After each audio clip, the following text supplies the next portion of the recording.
mabota na mabota bamoya awa koluka ngai nzambe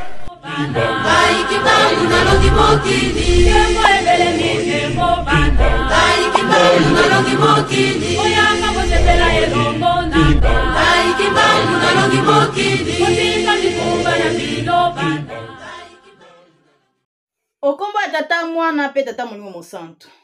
Bienvenue chez nous et merci na batutu balingaka Maman Francis Kabalenda, la princesse d'Enkamba Nouvelle-Jérusalem. J'espère que tout le monde va bien. Ngai Maman Francis Kabalenda, la princesse à papa, en tout cas naza bien. Ye moko nzambe molimo mosantu parce que bon kiangani azali ko batela. Donc c'est ça. Bande ko naza na révélation o nga nazwi po na maman na biso Gabriel. Donc, ils ont la révélation, on a vu, ils très important. Tata Simo Kimba, on a un message, na pesa ye.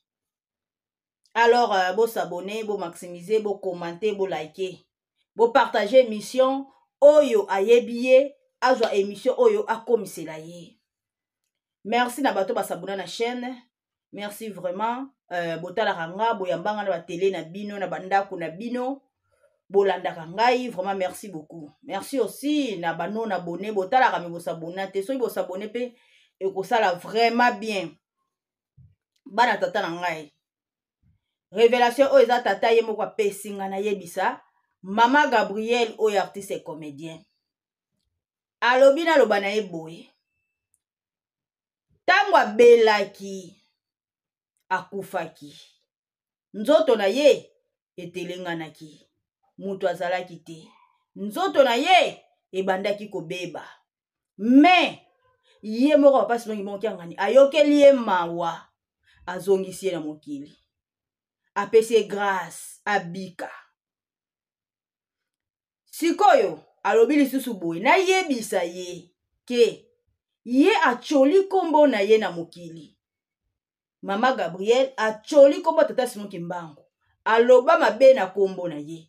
Aluka mwaye akende kosenga bolimbisi soki te mukolo kokufa akozala na esika te.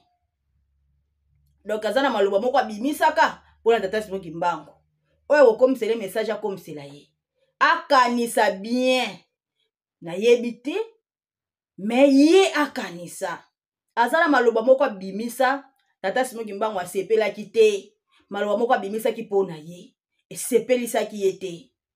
Donc asilisa likambo wana. Asilisa likambo wana po ekanga ye ndenga za wana. Soki asilisi yango te. Soki ake kosenga bolimbisi na likambo wana te. Mukolo akokufa akozala na esika te. Nzoto na ye ekotelengana. Donc message na ye eza yango wana. Na yebi ke mingi bakolobake biso na église Kimangisa bapekisa molimo, bapekisa bakambo yo makambo ozoya nango oyo. Mais na koyebisa bino bandeko na nga. Na église Kimangisa ezali lingomba ya molimo. Nzambe azana wanyero atambuselaka musala na ye. Eloko bapekisaka na église mso ko tuntu kaka ko simbaka batu na mitu, pote batu bakoma ko utiliser yango na ndenge ya mabe. Omona azana misala mabe na ye mais azo tuntuka asala ko batata Simo Kimbangu. Mingi basala la kango na beglize bangunza. Yango wana bakataka makambo wana. Mais tata Simo Kimbangu alobaki mukolo msusu otolo bango na nkamba. Alobi ke makambo ezalaki kala ekozonga. Molimo ya solo ya Nzambe ekosala. Ndeti nga na ana don ya molimo ya kotuntuka te. Yanga ezali ke na solo la kana Nzambe. Na solo la kana tata. Tata ozolakisa nga makambo. Mais eza te ke na koma kotutuka non, yanga eza bongo te. Donc mutu na mutu aza na ndenge Nzambe apesela ye don na ye. Soki lingomba biso ezaki ya molimo te, nde banzembo tozoka ngo nani. Banzembo mutu apo azwa nzembo akotaka na molimo. Nde azwi banzembo. Banzembo eyaka na molimo te. Eyaka physique matin, eyaka nde na molimo. Donc faut yeba ke totambwisamaka na molimo. Bato azoza ba révélation tata Simo Kimbangu par-ci par-là. Eza molimo te. Molimo ezali kotambwa. Tovandaka na mokonzi ya milimo na biso. Donc ye moko azali kotambwisa biso. Donc c'est ça. Maman Gabriel likambo na ye yango oyo. Donc papa Simon Kimbangu alobi ke akufaka, mais biso toyebi te ki akufaka, biso toyebi ke aza na bomoi, mais akomaka gravement malade sur le plan spirituel. Et si déjà akufaki, nzoto na ye babwakaki yango etelenganaki bandi kobeba. Tata Simon Kimbangu kiangani ayokeli ye mawa, azongisi ye na mokili, apesi ye grâce po azwa lobiko abikisama. Nde ayokoloba aza na likambo moko asala, acholaka kombo ya tata, alobaka mabe na kombo ya tata. Bandeko botindele message oyo, akanisa bien, a réfléchir bien. Alobaka mabe na kombo ya tata, mabe oyo aloba wana ekanga ye, ekanga ye. Donc il faut akende kosenga bolimbisi. Soki asengi bolimbisi te, mukola kokufa akozala na esika te. Po biso tozo vivre na mokili, mais biso tokokufa. Tango toyoki na yoki de message yo ebangisi nga. Yango balobaka tango oza na mokili bongisa bisika ozokende. Mukolo akokufa soki asengi bolimbisi ya likambo wana te, mukolo akokufa akozala na esika te. Donc ndenge nzoto na ye telenganaki, po nga namonaki na révélation bazolakisa nga ye penda boye nzoto na ye esika ezalaki. Namoni ye mobimba boye, namoni nzoto na ye ba alalaki ka boye, mais nzoto ne bandaki kobeba. Ni bandaki kobeba. Nde tata ti azoloba nanga azolakisa nga ye penza ndenge azalaki sur le plan spirituel. Mais ayokelaki ye mawa, abingai moko Kimbangu nazongisi ye na mokili, napesi ye grâce abikisama. Donc likambo nga namonaki ya nzoto na ye ndenge telenganaki, ndenge ezalaki bongo kaka. Soki ake kosenga bolimbisi te na maloba oyo abimisa pona tata Simon Kimbangu, seke likambo wana ekozongelaka ye. Donc tango akokufa akozana esika te. Donc tango akozana esika te, nzoto ne kotelengana. Yango wana message na ye.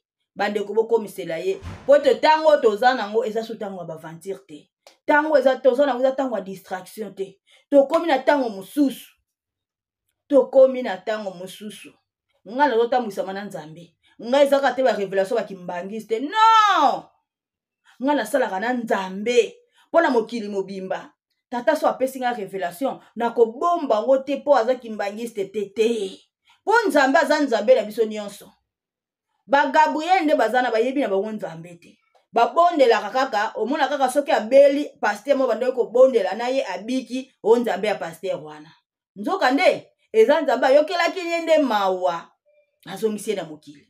Nzambe o bango babondelaka bayebi ete, ba imaginaka ye bayebi ete, mais bayebi te na kati ya Bible balobi nini. Totanga yango, tokotanga na Genèse. Bandeko bofungola pe ba Bible totanga Genèse chapitre 1 verset 26. Totanga na 26 wana. Genèse chapitre 1 verset 26. Dieu dit: faisons l'homme à notre image, selon notre ressemblance, qui domine sur les poissons de la mer, sur les oiseaux du ciel, sur les bétails, sur toute la terre et sur tous les reptiles qui rampent sur la terre. Donc, bandeko, j'espère que tu comprends. On peut comprendre bien te. Biso dans son portugais. Nga nazala nga na koli na ngola ma mnyoso ngola. Mais na force ka moi mke na français po na yebi ke batu mingi batala nga ba lobaka lingala français pe bongo. Sikoyo na ngola pe batu batala nga me bakoma ko bunda mo mkie ko yoka lingala. Sikoyo Nzambe alobi boye. Tosala mutu na elilingi na biso. Donc ressemblance na biso, la ressemblance na biso. A dominer ba biloko nyonso na tangi wana, a dominer ba poisson, a dominer biloko oh Nzambe asali na mokili. Aza na pouvoir o dominer biloko wana Nzambe asali na mokili. Tosala mutu na elilingi na biso. yango wana nzambe tata nzambe mwana nzambe molimo mosantu basanganaki basalaki mutu. Nzambe tata asali nzoto na mabele, nzambe mwana nkolo Yesu atie makila na mai, nzambe molimo mosantu atie mupepe amitie kati na ye. Donc bango nyonso misato ya bule basali mutu. Donc eza te ke nzambe voix na ye bimaki kaka mbala moko mutu abimi te. Nzambe akreaki mutu selon ressemblance na ye. Donc mutu azali image ya nzambe. Po nzambe azali mutu. Mutu aza image ya nzambe tozalaka ba demi die. Me batu bayebaka wana te.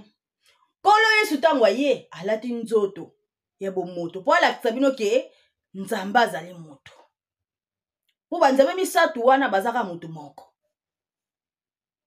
Nzambe ye moko abikabolaki na banzoto wana nyonso. Tata Simon Kimbangu ye na 1921 bandi kosala ba miracle. Miracle tata Simon Kimbangu asali. Eza na prophète moko te asali yango. Kolo Yesu atambola na mai, tata Simon Kimbangu atamboli na mai, atambola na mai. Batie na batono essence bakangi, babwaki na mai. Abimi atamboli kolo ya mai. Kolo Yesu abikisaki mutu oyo akufaki pendant 3 jours. Tata Simon Kimbangu pe abikisaki mutu akufaki pendant 3 jours. Mama Dina azali ba famille ekutu bazati lelo. Ba miracle oyo nzambe eza miracle oyo apesaka ngo ata mutu te. Omniprésent, omniscient, omnipotent. Aza na biso partout, aza mais aza pe kuna. Papa Simon Kimbangu bakanga ye combien de fois? Combien de nzoto bakangi na mboka boy bakangi banzoto nyonso wana siko na aza na prison na Lubumbashi me bakangi na ba mboka ebele. Na bakisangani na banini bakangi papa. Babi oh me Kimbangu aza na Lubumbashi me biso aza bakangi 7 personnes. Bayena banzoto wana nyonso tina Lubumbashi. Bakuti be tata Simon Kimbangu aza pe na kati bakangi 6. Bakuti tata Simon Kimbangu aza pe na kati bakomi 7. Babi bozo kaka na ba chaîne kaka ndenga zaki na prison na banzoto wana pe ka ndenge moko. Na ba chaîne pe kaka de bakangaki. Balobi bozo kaka banzoto wana nyonso bokoti yango na kati ya prison. Ta bakoti na prison mo bakota batala kutikali ye moko. Papa Simon Kimbangu azokende ko bimisa roi belge. O bakangi na prison asa mabele. Alongwe na Afrique abati avion te mais yaki abimise na prison asa mabele. Ya bino bolingaka miracle nzambe ezala ndeni. Na yebaka te bino bolingaka nzambe asala nini po bondimaki aza nzambe. Nzambe amikitisaka kati na bato. Ayaki na tango wana alakisa biso monene na ye. Alakisa biso yango. Me bato bandimi te. Alobi pe na tango oyo na kosala lisusu miracle te me boko bongwana na mateya. Yango azali koteya mingi. Alobi mukona kokufa mukona kobota. Na kufa na 15h na bana na basi na nga nyonso oya kobota na air wana. Bozongisa kombo nanga. Papa Simon Kimbangu akufi na Lubumbashi na 15h. Wana Kinshasa 14h. Mama deja pasi ya kobota. Ebandaki ye deja. Tango komi 15h ya Kinshasa. Mama sapa de lungana aboti. Aboti be zemi wana ndenge kotelaka. Papa de lungana abada ko simba mama tena lobaka likamboyo. Mama akenda kofunda meme na mboka kuna. Afundi ke mobali na bala simba kangate. Me ayebise toza ya mupaya aya so mupaya wana yesi mwana ngona ko simba na ngayo. Bavanda ka boye. Mama akoma koyoka be mikanda. Po mobali ya simba kete. Me akoma na zemi wana yuta. Ayebise na yebisa ke mupaya fo aya. Eza ba mystère belé. Tango kolo super zalaki bandimela ka ete po adoko tuna ye ko mama wapi. Na tanga molimo mosantu pe kaka bongo. Po tango kolo so akei sima nango, ba yeko forcer moto mwindo Bible na makasi, ba forcer moto mwindo. Moto mwindo andimeli nkolo Yesu. Mais vrai nkolo Yesu, moto mwindo ayebaka te ke vrai nkolo Yesu azali moyindo, avanda na yo, avanda na biso. Vrai Jésus est noir. Déjà Poutine a komi ko bimisa makambo wana. moto mundo akososola te yango amona pasi na biso ezosila te yango bona surtout Congo Kinshasa mboka oyo penake nzambe soki abi penake abombarde mokili oyo ekobandela na Kinshasa mpona nini mpo mabe eza kuna mingi Kongole afingaka tata Simon Kimbangu ti lelo abosana 30 ans de prison oyo akotaki mpona moto mundo azwa bosomi abosana bafimbu oyo bakokola biso bandaki kozwa andimaka lata yango na nzoto azwaka yango na bana na ye na mama mwilu mpona nini bongo bayaki babikisa loposo moyindo bazwa pasi wana balata yango mpona loposo moyindo ebika me moto mwindu alingi koyeba likambo wana te mama Gabriel lelo message ye mama Gabriel message ye aloba mabe na kombo ya tata Simon Kimbangu ye wana tata Simon Kimbangu kiangani alakisi nga alobi na nga mama alakisi nga nzoto na ye ndenge komaka sire mama Gabriel ye wana lali ayebisi ngai ayokelaki ye mawa yango azongisaki ye na mokili donc yo koyeba te yo ozomona ko ozovivre oza malade nakomi grave nakomi na baniveau moko boye nzoka nde sur le plan spirituel okufaki deja etikalaki mokie okata okufaki deja me nzambe atali mawa na ye esali abina azongisa ye na mokili napesa ye grâce abikisama me ayebaki ke ozalaki na niongo me tellement ke nzambe aza nzambe ya mawa ayokelaka mpe bana na ye mosusu mawa atali ke soki akufi na likambo wana nzoto ne kotelenga na moto akosunga yango aza te ekozala bongo yango wana abi te azonga na mokili abika etango akobika aya kosenga bolimbisi asenga bolimbisi na oyo ye aloba soki tata alobi boye soki tata atalisi nga boye soki mama nani mama Gabi aza na likambo oyo aloba ya amonaki yango alobi na ye kaka eleki na nzoka nde ekangaka ye alors likambo wana eza nanu kokanga ye tata apesi ye grâce akende kobikisama atubela atika likambo wana elibere soki asali yango te ntango akokufa akozala na esika te azala na esika te moto mwindo azokoka kokomprendre te ke afo alamuka asosola naza nani moto mwindo alinga koyeba eloko wana te moto mwindo abondelaka Jésus oyo mpe ayebi te moto mwindo aza kaka la Bible dit la Bible déclare me ayebi te ke Bible mpe moto akomaki yango ezalaki nango na nguya ya nzambe me eza na basekele kaka kati na Bible wana oyo kokolamusa yo mpe okomprendre ke nzambe wana azalaka wapi ozobela Jésus de Nazareth oyebi te ke Nazareth wana eza wapi fo oyeba Jésus wana azali nani bato baotanga Bible me tellement ke baza deya na eloko mwindu na elongi okotanga kaka mekozala limite nzoka nde ma verité nyonso eza nango kaka na kati ya Bible me na lokuta mpe ya mondele atya yo ozala limite me soki ozosenga nzambe epesanga sagesse spirituelle ya kotanga Bible okozwa mayele mosusu eya na makambo ebele eza nango na makambo ebele okokomprendre na ndenge mpenza bonzambe ntango opeso mayele bato balingi koyeba nzambe te bato balingi komona nzambe te bapreferaka baimagine soki aimagine na ye nzambe avandi afukami yawe aza kati na nga nzambe esala yawe esala me amona na ye te soki amoni ye kaka soki ese nzambe alongwa nzambe aza mutu te nzambe ampepe nzambe aza mutu te nzambe amonanaka te me akreaka yo ndenge nini na kati ya nini awa elobi yango tosala mutu na elilingi na biso tozali ba ressemblance ya nzambe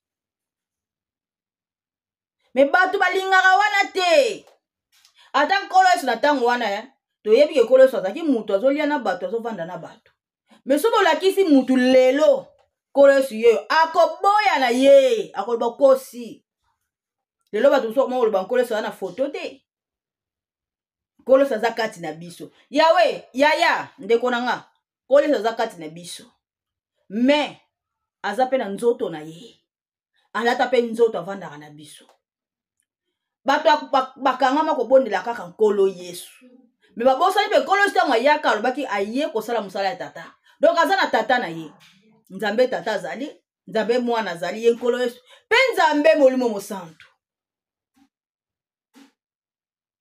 bato balingi koyeba wana te yo ozobondelaka na kombo ya nkolo Yesu ebongo tata oboya na oye ebongo mwana ebongo molimo mosantu te yo kaka o bango nyonso wana ezaka mutu moko nkolo Yesu me toboyi te me fo kobenga bango mpe na bakombo na bango fo kobenga bango na bakombo na bango bato balingi koyeba wana te bato balingi koyeba te donc soki abiki soki paster wana nde asaleli ye grâce soki paster wana te nde abikaki te nzoka nde mawa na nzambe nde esali obika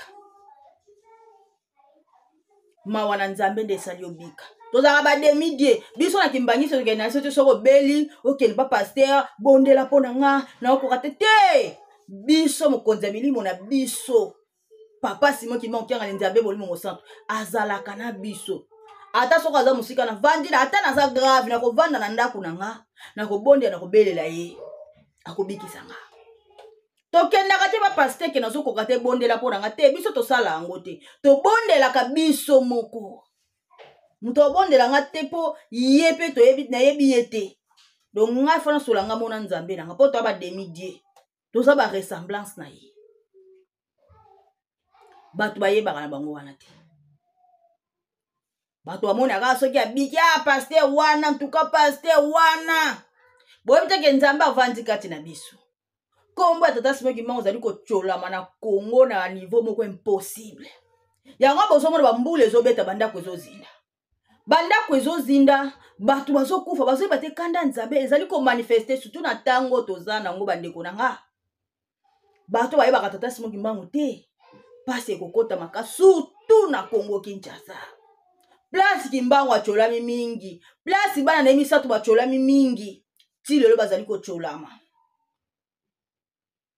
ti lelo papa Simon Kimbangu kianga nazali kocholama alobi tour oyo miracle te na koteya bino fo bokobongwana na mateya po oyo asalaki na ntango wana aosala yango na ntango te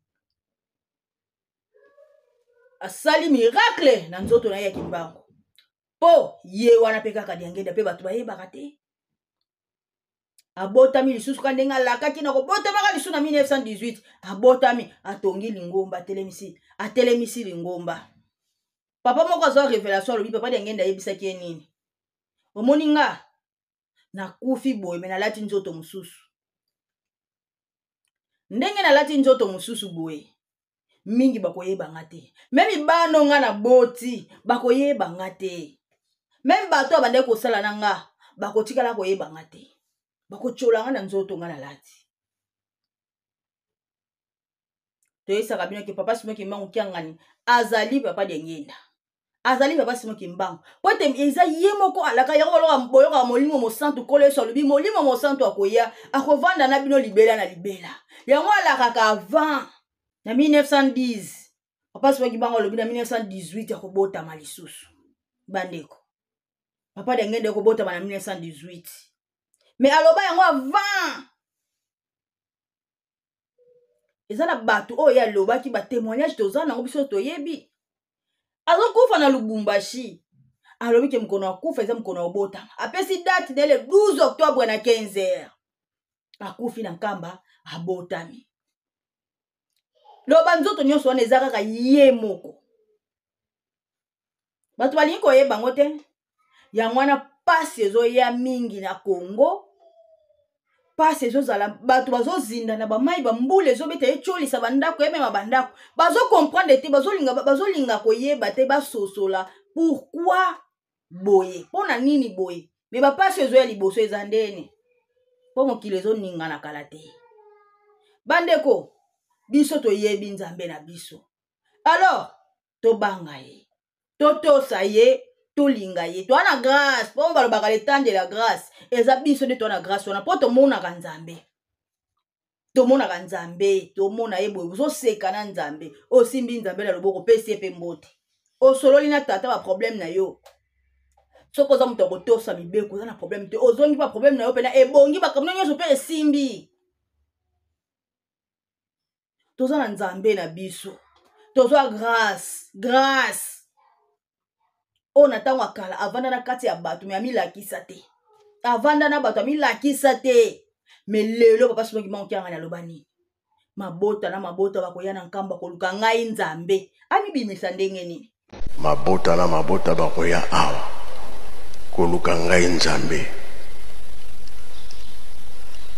Malgré tuzoyoka tuzomona kasi neti zokotela biso te. Amibimisa ndenge nini? Toyebi ke nzambe amibimisaka na ete. Yango asalaki ke nzoto ya 1921 ekendala ta nzoto mosusu. Poete abanda kolobaka na kombo ya nzoto wana. Papa Simoki Mbangu. Me yebo po nzambe alinga komilakisa te. Do soki alobi yango. C'est que zaki na tina. Alobaki yango po bato ba comprendre. Me alinga ne komilakisa te. Me biso toyebi langage ya nzambe. Totala ba révélation bato bazozwa. Totala ba témoignage. Bato bazo kolamuka te. Alors, eza passe na bato ba sosola te. Biso toyebi nzambe na biso. Toza na kimelo ya bien. Kimelo ya bien. Donc, mateya onga na bakisi oyo pona ete ya biso nyonso elamosa susu batu. Likambu mingi na yelaki na lobela. Pona likambu ya mama Gabriel. Problème na ye aza nango ekanga deja. Ekanga ye deja. Na likolo eza kokangama. Akende kosenga bolimbisi po ete ase libere na likambu wana. Po soki akufi po akokufa biso na tokokufa mokilo tokotika mo. Mais soki asali yango te eke akufi nzoto wana ekotelengana ekozana esika te. Kimbangu baseseke bajete. Oya asali na mokili mindele bayebi yango. Me babomba sekele. Ba Belge un jour bakoyaka kosenga bolimbisi na nkamba. Bakolobaka ba vérité oyo bango bayebi pona tata Simoki Mbangu. Donc, bandeko ona ngana nango yango wana. Toana nzambe na biso, toana nzela ya solo. Doto zwa grâce. Yango wana, to banga nzambe na biso, to linga ye, to salela ye, to sala oya lingi. Pote eza grâce oya pesi biso. E pesa meli batu nyonso te, surtout yo yebi ye. Bato ba yebi ye te. Bazui grâce yo te biso to ye, biso to zui. Alors, et pesa meli mutu nyonso te, to kumisa ye. Donc c'est ça bandeko ona ki nango yango wana. To simbaka to salela. O tozali koyoka pote ye moko tata zali kopesa nguya pe makasi ya koloba. Akumisa ma asanzola ma pote abongi na lokumu. Merci beaucoup tout le monde, à la prochaine. Bye. Mabota bakoya awa koluka ngai nzambe. Ai kibangu na longi mokili. Kembo ebele mikembo banda. Ai kibangu na longi mokili. Oyanga bosepela elongo nanga. Ai kibangu na longi mokili.